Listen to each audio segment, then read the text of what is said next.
Hey guys, welcome back to the next episode of G&A Podcast.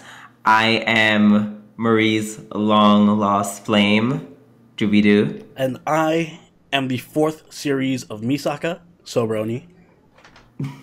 And today we are back to give you more anime goodness. This week is no different-ish, kind of. Yeah, it was a week. It was a week. Without further ado, let's talk about said week with Tate no Yuusha. Yeah, episode 6. Episode 6. I'm tempted to make this my episode of the week. Interesting. I think... Tempted? I know. I feel kind of like wanted that's- to do it too, but I'm not sure yet. I understand. I understand why. First off, can we just say Firo's like super cute and I love her and just want to pat her head? Yes, she's really cute. You know what? I think I am gonna make this my episode of the week. I think I will. All right. Yeah. The reason why is because of all the anime I've seen this week. This was the one where I feel like the pacing was just like so like. It was like very well done. Like there's like a lot in this episode. It's a very nice meaty chunk of an episode. They did do a lot of like you feel like you really like even though Philo's only been here for one episode, it feels like she's been around the whole time because they did so much of like building her up and showing her work with Naofumi and Raftalia. And go ahead. The whole thing with that I really liked about this episode was setting up the whole trading business that Naofumi's doing now, and just like explaining how he got his connections. Like it all makes logical sense. It's like the opposite of Slime, where we actually see him working towards his goals. Yeah, as opposed to be like, wow, well, because they had this person equals this building, and this equals this resource. Like, that's basically how Slime did it. They were very lazy in their explanations. This episode, it very much took out the time to do it, but I like that wasn't the whole episode. Right. This episode of the week. This episode still had plenty of action, especially towards the end. But there was still, I don't know, it's all just to get her like clothes. Just to get her clothes. All this happened just to get her clothes, which I find hysterical. But yeah, it was just a wholesome episode. Like, and it didn't feel like it was just like a whole thing of exposition being shoved down my throat. It didn't feel like anything was shoved down my throat. It just felt very natural, flowed very well. The fight with the Nue at the end was cool. Philo, the little rivalry between Philo and Raftalia. Oh, that's adorable. Cute. Yeah. Yeah, so I don't know, it was just a very wholesome episode. Though when they're fighting in the dungeon, shout out to the witch, because she's like, oh, wait, I'm also a witch, so I can also kind of fight. Literally everyone can fight except Naofumi. Like, the fight scene and seeing... First off, Philo was like the MVP of the fights. But like, Philo's might be the strongest person, like better than Raftalia at fighting. Homegirl, broke the new Mortal Kombat X-ray dive kick fatality. Yeah, that was crazy, and her gust attack. Literal. I can't wait till she evolves into Pidgeotto. But yeah, other than that, I also like that Naofumi as a character is really interesting because he's both I don't want to say a dick, but he's stern. He's stern, yeah, and he's just like his brash personality, like the whole thing with the bandits robbing them, and then Naofumi's like, and they're like, oh, we're just gonna tell the guards you attacked us, and they're like, oh, I guess I have to kill you guys. Yeah, he's like, all right, that doesn't make any sense leaving you alive. And then he just ends up robbing them back. Like, perfect. Beautiful scene. I love that he's so practical and resourceful. Yeah. Yeah, I thought that was super cool. I love that. I love how at one point where I think Philo was in I forget. I think it was when they were trying to take the when you're trying to get the guy to the village who needs to heal his mother, and he was like, I don't do this shit for free. Like, are you gonna pay me? Yeah, this was like all about showing. This episode was all about Firo and all about showing Naofumi's like personality and his resourcefulness. Mm-hmm. I also like that they just like left Raphtalia in a cart. They're like, we're out. We got to go get this guy's medicine to his village. Deuces. You can take care of yourself. Raphtalia was just bored there for like a whole day or whatever, just twiddling her thumbs. That's funny. Yeah, and also I think at one point he told Philo, like, hey, if you're not willing to help us, especially pay for all this shit, which is mostly for you, you can just go somewhere else. Yeah. He was not afraid to tell her that. Yeah, he's very, like, you could tell he cares, but then he's like just strictly business a lot of the time. Yeah. I also love that he referred to Raphtalia as his daughter, and then she got all flustered about that, but I like that dynamic, the daughter-father dynamic that they have. Even if Raphtalia doesn't enjoy that. He's like, no, he's my actual husband.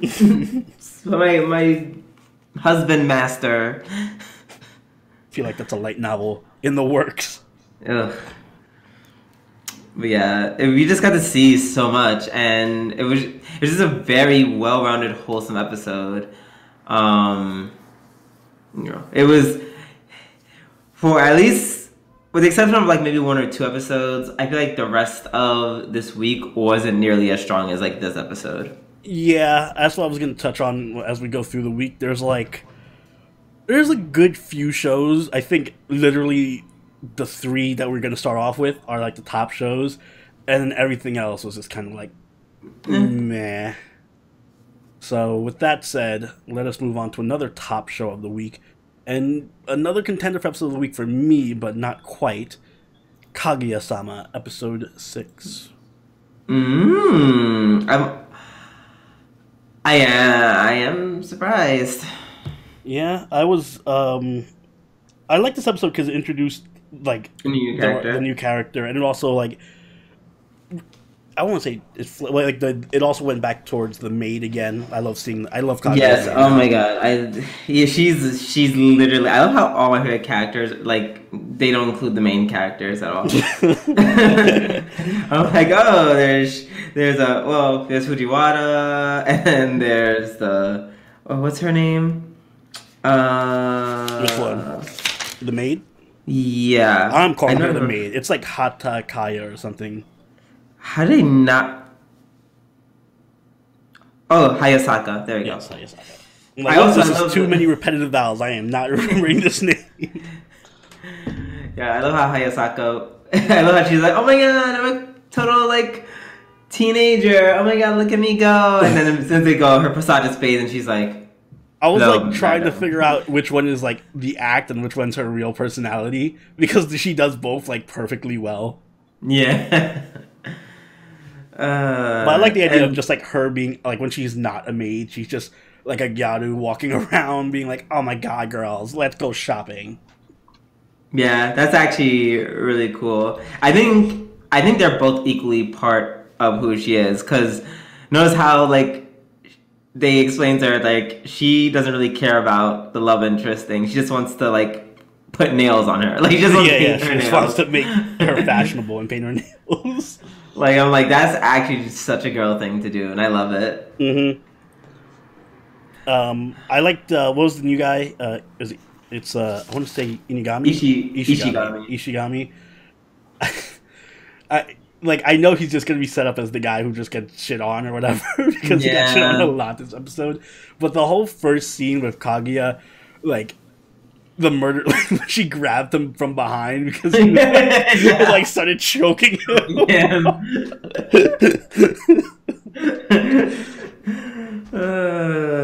that and her intimidating with the knife and like stabbing him, like, this next time this will be a real knife. Fucking, if you leave, don't even think about leaving. I love it. I love Kaguya. She's so scary. Because in the next episode, literally, she just perfectly sets up the psychological test, and she's just like, I already read the book, and I just put it in the room because I know that Fujiwara can't help herself. Yeah, I know her so well. She's just gonna fall for dumb stuff like this. I love that Kaguya is so calculating. Mm-hmm. I also love I was doing the psychological test questions along with them. Like when she asked about the cage, how many cats were in the cage or whatever, I was like 4. Which I guess is kind of realistic. I like Kaguya's reaction to the 9 kids, though. I know, she's like, my pussy is not equipped for that, thank you very much. I also like that this president was also, like, Shirogane was also like, oh my god, how did they know I actually do want 9 kids? I know. Yeah, and that was actually true, because I was thinking, when they said the cage, I didn't think about the size of the cage. I was just like, oh, you see a cage, how many? In my mind, I was just like, oh, they don't only put 1 or 2 in there, because, like, why would you have a cage full of cats? That doesn't make any sense. Yeah, I was thinking of, like, a pet shop. I'm like, yeah, you usually put, like, 3 or 4 cats in the cage or whatever. But I also love, just, like, a lot of this shows, the reactions are what get me, like, when Kaguya was reading the question about the flowers that was online, and then she just imagined like this truckload of flowers pouring on top of her. That was cute. I love how Shirogane picked up on the question of love, because he's like, Fujiwara is being all like trying to be all sneaky about it, but Fujiwara in this case is an open fucking book, and she's all about love and stuff. She's a teenager. His perfect answer of his sister and their reaction to it was great. Yeah, most boring answer. Boo, fucking siscon, get the fuck out of here. Let's see. We got online. Although I love how Ishigami, you know, adding on upon what you said about him being the character that gets shat on, I guess. Shat on, shit on, whatever. We're not English here. Clearly. I thought that was really funny that you mentioned that, because the point where like everyone looks at him when he points out the fact that Fujiwara has like a new conditioner, and then like this, but just the way he said it was kind of like weird, and then everyone's just like, I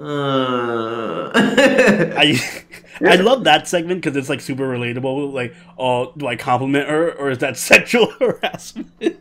Third favorite character, Shirogane's sister. Literally only had that dialogue, and I like loved it. I'm not wearing it for you, fuck off. I'm not wearing it for you, that's sexual harassment, go fucking die. I'm like, yes, my favorite character found, let's go. I loved Kaguya trying to like show off her nails, and like everything she did was like some exaggerated motion to like flash her nails. And super cute. Yeah. I was like, oh, I know this are nails, but I can't say anything.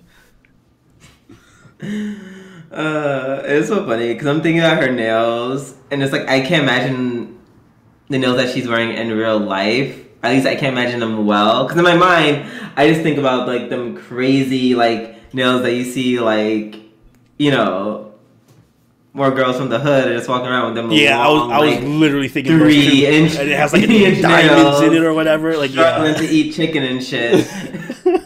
That's exactly what I thought of. Because I'm like, it's not a French manicure by any means. Like, those are definitely. I think the phrase is acrylics.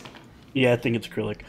I was like, I'm kind of hoping that there's an episode or like like an episode where her maid makes her like dress up like a Yaru and go out, like try to go out on the street and chill or whatever. Like that would be so great. And then she runs into Shirogane. And then she runs. Yes. Oh please, just like casual Yaru version of Kaguya or something. Please make it happen. Yes, on a very, very good episode. Let us move on. let us move on to my episode of the week, Kakegurui XX episode. I only 6. didn't make this my episode of the week literally because I was like, I can't do it twice in a row. I can't do it twice in a row for literally the same reason. That'd be almost unfair. Can I just say I really like the actress, like as a quote unquote villain or like the enemy for this arc. She was so good. She really was.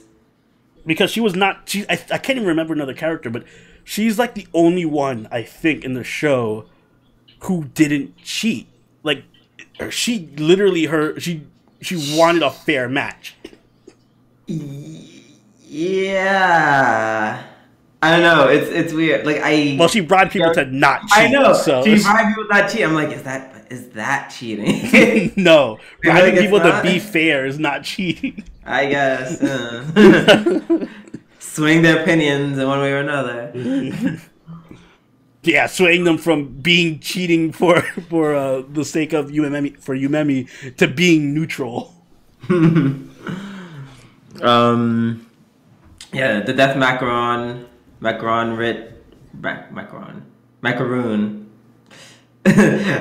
saying it the way they say it, so that's why I'm confusing myself. The death macaroon match was pretty fun. Mm-hmm.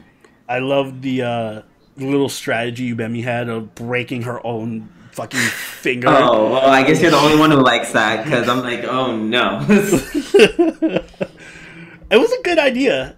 It didn't work, so it was kind of really pointless. But yeah, exactly. I'm like, you couldn't just pretended to be like, oh, this is so bad. No, because she's a shitty actress. That was all. Yeah, that was kind of the whole point. No, my absolute favorite moment. You know what it is? And it was almost the reason why I picked this episode. Where Yumiko's going crazy, and then Yumemi just headbutts her. Or did you have another favorite scene?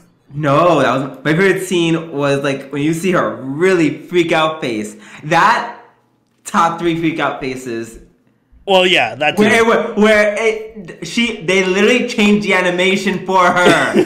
She literally looks like a different person.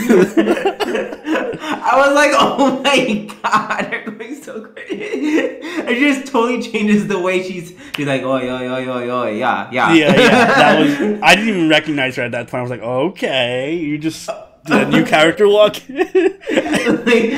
Like at that point, I thought her face was gonna start like melting or like contorting into something. A monster. Jesus. Yeah, no, she's grade A crazy, and I love it. It's just her being depressed is also great. Like I love Yumiko's in all her variations. Her super gambling mode where she's just like orgasming about gambling when she's super depressed and like mopey and shit and upset. Oh, just all of it. I need all of it. Yeah, there's no bad side of her in this. You know why I almost love this so much? Because you know what that face reminded me of, which in this case is so like inappropriate and so crazy, but also makes perfect sense. What? Asobi Abase. Oh yeah, it does. It is literally Asobi Abase face. Yep. God, now I want to cross over. Me too. Just shows up in their club and teaches them about gambling. And they just make games about it. Yes, please make this crossover. You know what I love about this show though is just that it's. I feel like I say it every week, but it's just fun for the sake of fun. Like, yeah, there's a plot and there's like interesting hype moments, but it's just fun. Like, I could watch the show and not have to worry about anything, and I know it's going to be interesting at the very least. So I just like. It's such a reliably fun show to watch. Yeah, but I also really like this episode because I don't know. I feel like it really went deep with Yumemi towards the end. Like, really, it was like a really intense breakthrough for her. Oh yeah, like my girl was going through it. Like from literally, oh my god, like I feel like I can't beat her now, and like she created this fantasy where she's like, all right. We're going to try really hard. We're going to lose. And then, she's going to tell me it's okay. And I'm going to love it because I love her and look up to her so much. That'll be totally worth it. And then it comes down, she's like, I still want this fantasy because I love her so much, but I can't betray my fans who want me to fight. So I'm just gonna win because I know I can at this point, even though it's not the fantasy I want. Exactly, and I just like her character. I respect a lot more now, and it's just the actress is really. I'm glad it wasn't just like they're crazy, but they're not like. It's not like the actress was just like "fuck you, I hate you," blah blah blah. Blah, you know what I mean? So it was just like I want to see more of them. Like I want to see if they do like an epilogue or something. Memi learning from her or something. That'd be really cool. They're not, but that'd be really cool. Yeah, they're not, but it'd be cool if they did. I'm sure Memi probably won't show up again for the rest of the season. She had her arc. Yeah, which was a good one, so I'm satisfied. Anywho. I kind of hope Runa also gets in on this. Like, I know she's just the announcer, judge, ref, but I don't know. I'm loving Runa, obviously, so I want to see her actually gamble. Same. She's like the final boss or something. that would be very interesting. Although now I think about it, we've never seen her gamble in this entire series. Nope. And she kind of looks like a puppet master. Like she has her whole squad of dog suit wearing girls. All right. That covers that. Let's move on to Domestic Kanojo, episode 6. Yeah, another contender for me personally for episode of the week. Really? Literally because the introduction of Sexy Sensei. Oh man, this dude's a creeper. Oh. Yeah, he's kind of creepy. He had got me fucked up when later on in the episode where he's telling Natsuo and that other girl to kiss. But God, he's so hot. I'm half thinking he's chasing after Natsuo at this point. Like, yes, he just enters. Yes, gay sensei. Ooh. Yeah, no, I'm not calling him by his name. I'm really gonna refer to him as Sexy Sensei or Gay Sensei. I forgot his name. I think it was like Kiryu or something. I don't care. He's probably gonna be irrelevant in another episode or two after his arc. I know it's gonna suck. But can we talk about the cafe owner though? And amazing flashback.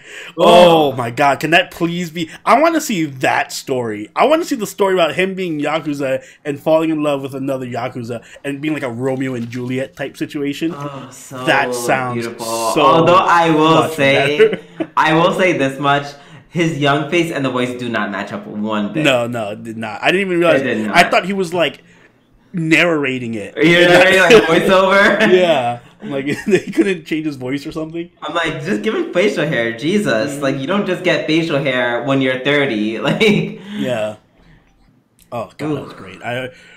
Everything else about this episode, however, I was not too... It was really boring, in a way. Like, I know that we don't have to have and that's what I love about the show. It doesn't have crazy drama all the time.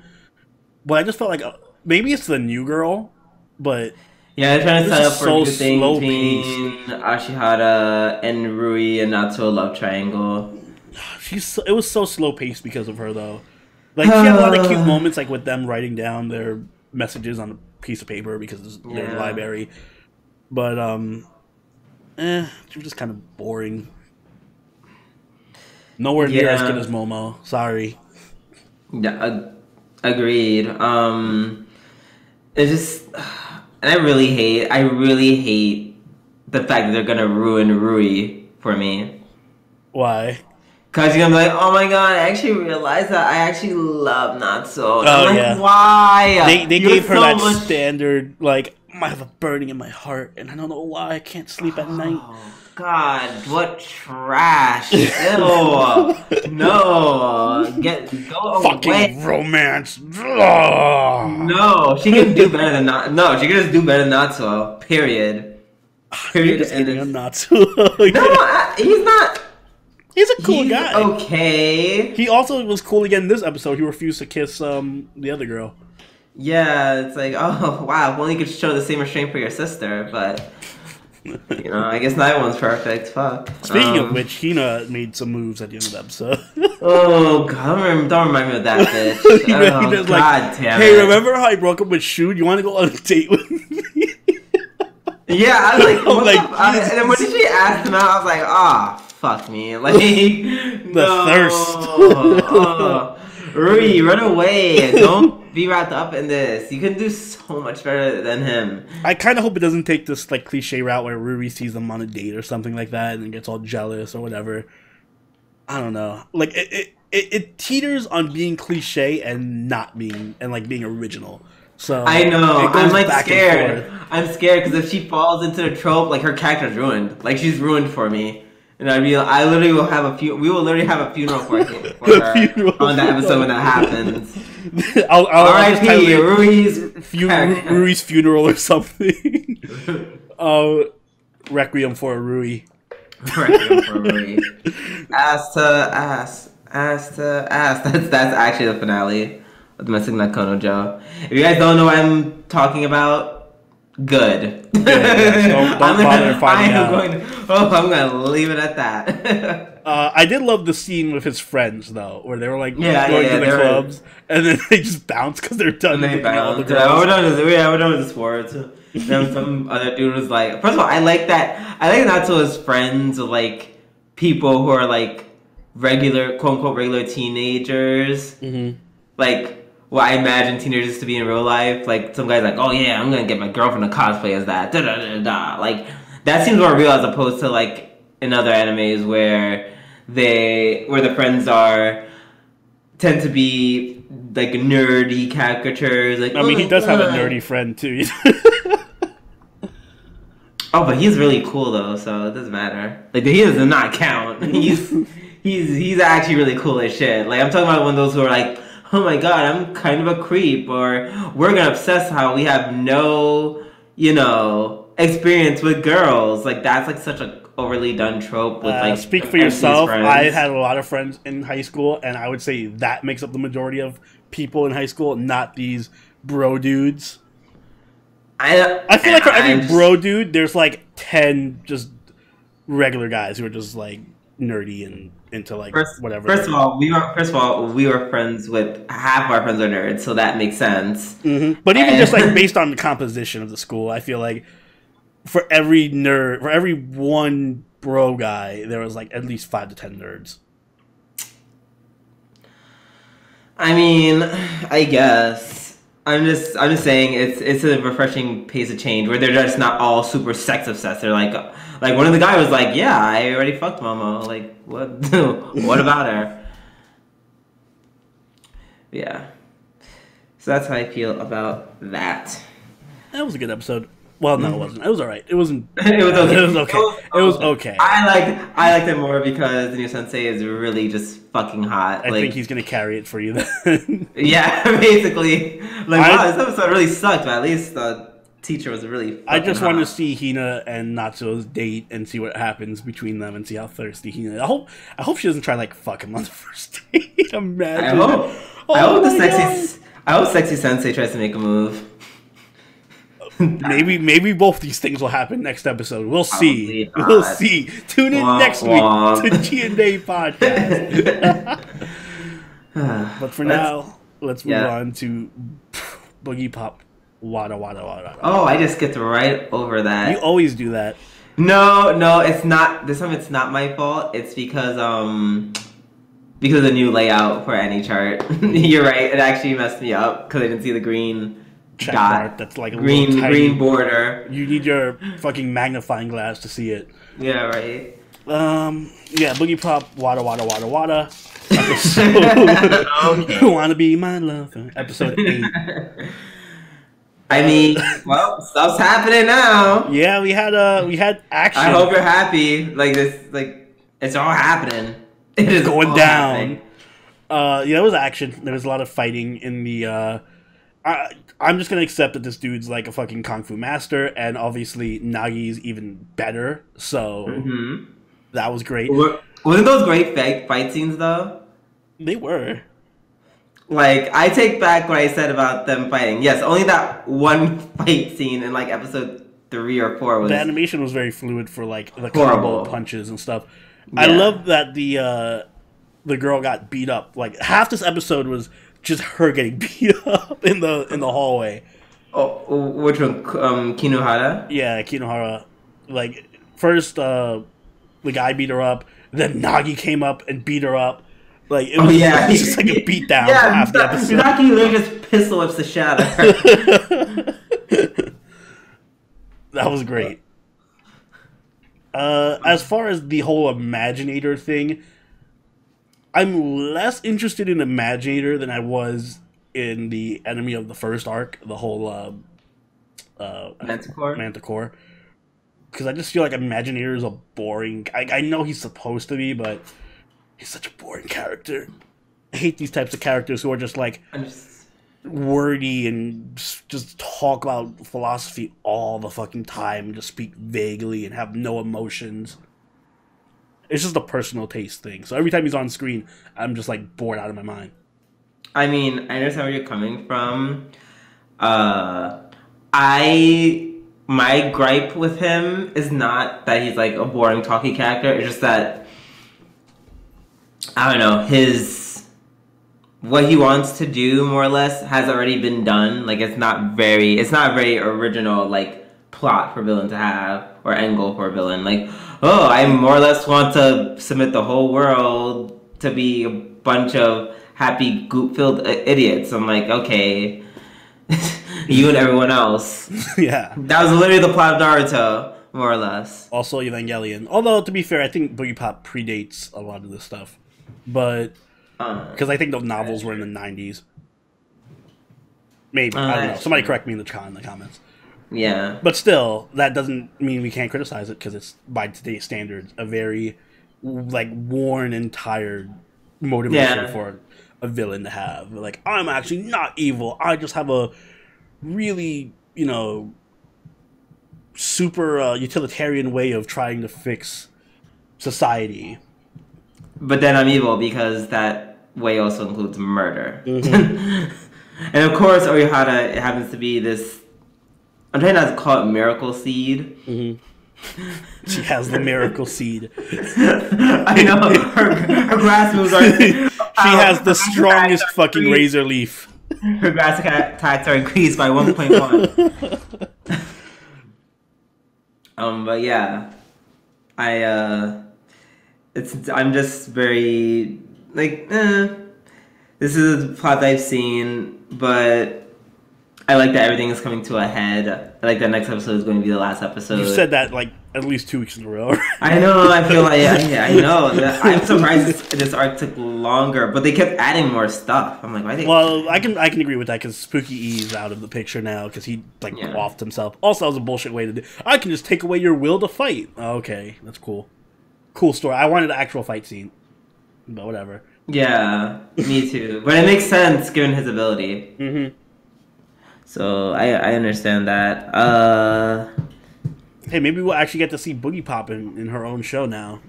After like 5 or 6 episodes of nothing. Hey, she said 5 words to swap on this episode. Yeah, I forgot her amazing role. Yeah. Also, that I didn't like that opening scene with Suema and Asukai, where she's like pressing Asukai, and then the second like she shows like a little bit of weakness. Mm-hmm. or insecurity, he just preys on that and just flips the whole conversation around on her. Yeah. That was really cool. It has its moments. Yeah. I think it was a good episode. It was alright. It was much better than last week. Especially the fight scene. Anywho. Yes. Let us move on to another arc that is coming to a close in Reincarnated as a Slime, episode 19. Woo! Yes, Milim fight.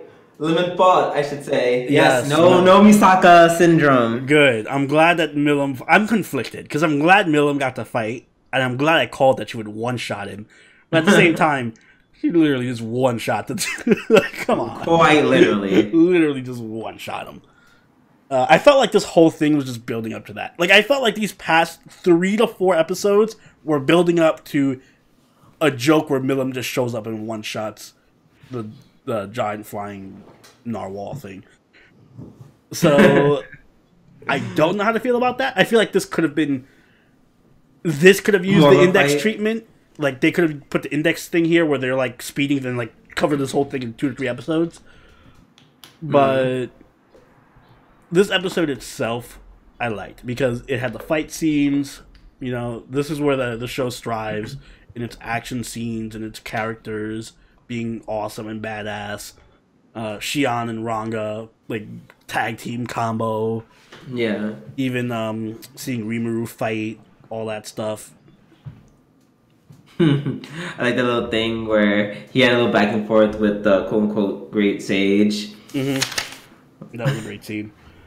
I love the Milim falling asleep in the middle of the fight. Yeah. I'm just meditating. Yeah, I'm meditating. Milim is just adorable. By the way, Milim's voice actress is also doing Philo in Shield Hero. So there you go. Makes sense. She's amazing resume already. Yeah, amazingly one-dimensional. What other lollies have you done? She can do very strong lollies. That's her. That's what she's going to be typecasted as. But yeah, no, this episode was good. The fights were good. I'm glad that we're finally moving away from this stupid arc, because this was by far the worst arc of the series so far. I'd agree. And now we're going to hopefully move on to Clayman. And that should probably be the remainder of the episodes. Yeah, there's only 5 episodes left. So then, yeah, I think that arc is going to be the ending. And I'd be surprised. I'd be shocked out of my mind if this does not get a second season. And a third season. Because it seems to be hyper popular. And I'm pretty sure it's selling like hotcakes. Yeah, it should. And when the new seasons come out, we will cover that as well. Especially if they have Milim. Which they will, because they needed a lolly, right? Mm-hmm. Alright. Anything else you want to say about it? Let's see. Yeah, also, shout out to Milim, because, like, me in a totally non-lolicon way, I actually really enjoy her character. Well, I also enjoy her character, but in a totally lolicon way. So, let us move on to another series with prominent lollies in Index Season 3. Yeah, this is one of those episodes where I'm just like, I'm not in the mood to try to understand what the fuck's going on. So I'm proud of myself. I'm actually understanding this arc more so than the other arcs. I love the Misaka, I guess you could call it a fight. It was more like just Misaka clone fight. Misaka clone. It's like, hey, to everyone who wanted to see Misaka fight, but yet we're not gonna let Misaka fight. Here you go. Yeah, it was like, I remember it being a call. Like when that happened, I was like, oh right, this is a callback to the first season where Accelerator had to fight Misaka, and then it was like all the Misaka clones in Last Order that he had to fight, and now he's fighting this third, as they call it, the third season Misaka, which is totally meta about it. So I'm sure next season we'll have a 4th season Misaka that shows up. Third season. How dare they? It was also a good arc just in general for Accelerator. Like, just seeing him go through it. Yeah, I did appreciate that. Wait, shit, I need some water. Hold on, bitch.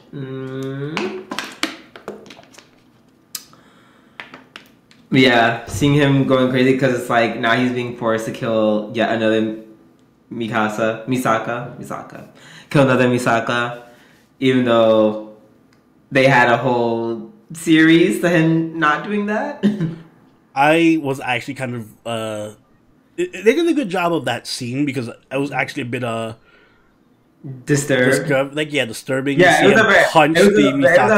It was a very visceral scene. Like, yeah, like she's just wailing on her. Like, whew. Yeah, that was a bad scene. And bad, I mean, good, but it was just really disturbing. Yeah, it was a little hard to watch. I'm surprised they kept that scene in. The rest of it was fine. Not as great. I don't get this whole thing. The one thing I don't get is the whole thing with Toma and Fiona the Right and all that stuff. Okay, so you don't know anything. Hey, I know about Accelerator, all right? Okay, so is everyone else. That was the easy part. Whatever. The Toma thing is whatever. The Toma thing is just he's always fighting random people from the church. I don't care. That's all I need to understand about powers that they just add stuff. Powers that they just literally make up to the point where she could summon a fucking boat in the ice and like, oh, I could control the boats or whatever because I just can. And he's like, I have like the hand of Michael, so none of it matters. You know what it always reminds me of? It's like, you know when you're like in first grade or kindergarten and you're like doing like imaginary fights and you're like, oh, I have an arm buster, and then the other guy's like, oh yeah, well really I have a special arm buster blocker, blah blah. It just makes it up constantly. That's literally every Index fight in a nutshell. It's basically just them going back and forth about bullshit and making up powers that counter the other one. That's what it feels like. And then Toma's just over here like, well, I infinity counter everything because of my right hand. So, which did not work this episode because he got bitch slapped, which made me happy. It'll work when it needs to work. Don't worry. Yeah, I know. I'm sure it'll work. Until then, I will take it. Yep. And also we had they're all actually going through separate little arcs because we have Accelerator's arc, Toma's arc, and then we have I forget his name. Is it Hanamura? I think so. For some reason I remember his girl's name. I just forget. I feel like you tried to memorize her name or something because you. Yeah, Takitsubo. All right, we're just gonna say Takitsubo's boyfriend's arc. With like this private army invading this whole army is just invading this little random village or whatever. Yeah, because Russia. This is how it is in Russia, guys. This fucking mercenaries roaming the Icelands to find villages to ransack. Yeah, they're like we can't use the words KGB without getting sued. So let's just say they're a bunch of gangsters. I hope Index goes to like America and everyone's just like a fucking cowboy or something. This is how all these stereotypes.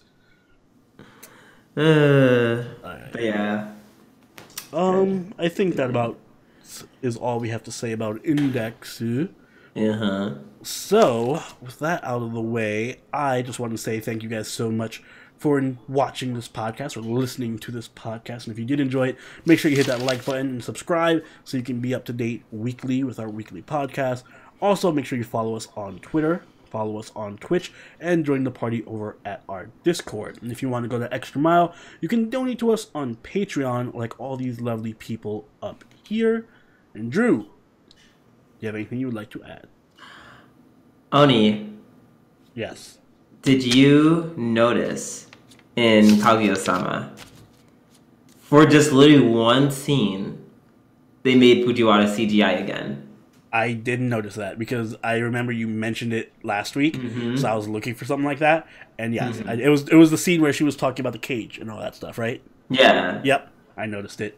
Yeah, good. I'm glad you did it. I forgot to mention it, and I saw it in my notes, and I'm just like, is this like an Easter egg now? Do like go back to like that ending? I feel like at one point at some point in the season, she's gonna break out into the ending dance all over again. Oh, the whole episode? Her specifically is just CGI, just like Goblin Slayer.